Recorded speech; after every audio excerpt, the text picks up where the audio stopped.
जरांगेने आता तोंड सांभाळून बोलण्याची आवश्यकता आहे। मराठा समाजाला जे आरक्षण पाहिजे होतं ते सरकारने दिलेलं आहे। आता नेमकं जरांगेला काय हवंय?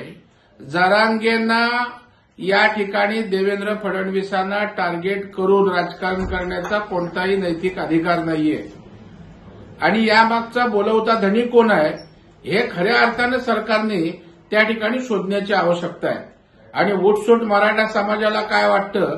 मराठा समाजाने काही सातबारा जरांगेच्या नावावर केलेला नाही आणि देवेंद्र फडणवीसांना टार्गेट करून सागर बंगल्यावर जर चाल करून जरांगे जाणार असतील तर जरांगे आता आम्हाला याच्यावर रिॲक्शन द्यावी लागेल आणि त्याच्यामुळे आता आपल्या लिमिटमध्ये राहावं। आतापर्यंत मराठा समाजाने आपल्याला समर्थन दिलं एका प्रामाणिक भूमिकेतना, पण तुम्ही आता पूर्ण राजकारणी झालाय। तुमचा बोलवता धनी कोण आहे महाराष्ट्राला नीट माहित आहे। ज्याने आपल्या आयुष्यात हयातीत मराठा आरक्षण दिलं नाही ते आता या ठिकाणी तुमच्या माध्यमातून काहीतरी देवेंद्रजींना टार्गेट करण्याचा प्रयत्न आहे।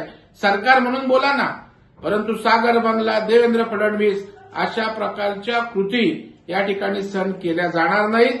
आता त्यांना फ्रस्ट्रेशन आलंय आणि फ्रस्ट्रेशन पोटी आता टोकाची भाषा जरांगे या ठिकाणी करायला लागलेले आहेत। मला वाटतं सरकारने, गृह खात्याने याची दखल घ्यावी, नाहीतर त्या ठिकाणी आम्हालाही सागर बंगल्यावर जशाच तसं उत्तर द्यायला थांबावं लागेल।